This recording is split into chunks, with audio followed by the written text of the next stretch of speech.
বিকেলবেলা সন্ধ্যার আগে নদীর পাড়ে আসলাম।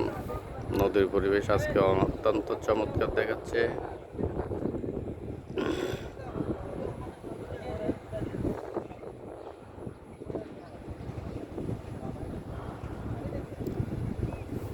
নদীর পাড়ে ট্রাক থেকে পিড়ের বস্তা নিয়ে বলগেটে উঠাচ্ছে। বলগেটের মাধ্যমে দেশের বিভিন্ন অঞ্চলে মালগুলো পৌঁছিয়ে দেওয়া হবে।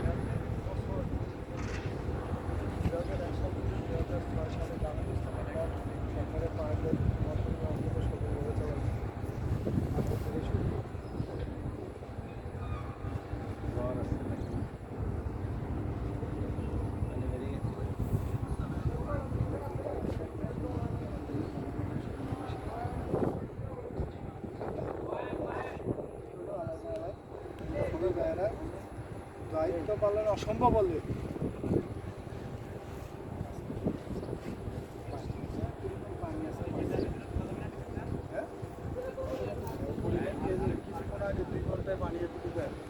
আরো বাড়ছিল।